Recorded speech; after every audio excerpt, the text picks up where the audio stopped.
फाटले 5 टर्म जाले नॉर्थ गोवाच्यान श्रीपाद भाऊ कंटिन्युअस लोकसभेन वयता, जाल्यार ह्या फावट सुद्धा बीजेपीन परत एकदा श्रीपाद भाऊक तिकेट दिल्ली आसा, जाल्यार हेच्या फाटलो अर्थ कितें आसूंक शकता?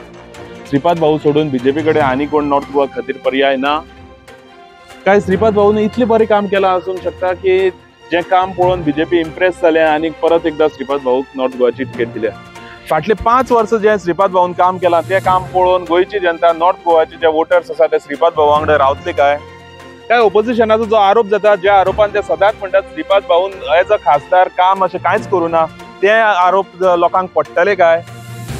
थोडे लोक अशेंय म्हणटात श्रीपाद भाऊन लोकसभेन म्हादय सारखे बरे प्रश्न आशिल्ले ते लोकसभेन मांडले ना, आनी थोडे लोक अशेंय म्हणटात श्रीपाद भाऊन खूप काम केलां आनी आयुष हॉस्पिटल सारखे हॉस्पिटल गोंयांत तेणी हाडले, आनी नॉर्थ गोवाचे लोक श्रीपाद भाऊ कितले पसंत करतात हे पळय सारखे आसतले. आनी तशेंच जो काँग्रेसीचो कॅन्डिडेट आसा त्या काँग्रेसी कॅन्डिडेटाचो श्रीपाद भाऊचे इम्पॅक्ट कितलो पडटा हे सुद्धा पळय सारखे आसतले. काय श्रीपाद भाऊ ह्या फावट डिफीट जावंक शकता? काय श्रीपाद भाऊची जी मार्जिन आसा ती कमी जावंक शकता? काय श्रीपाद भाऊची जी मार्जिन आसा ती आनी वाडोवंक शकता?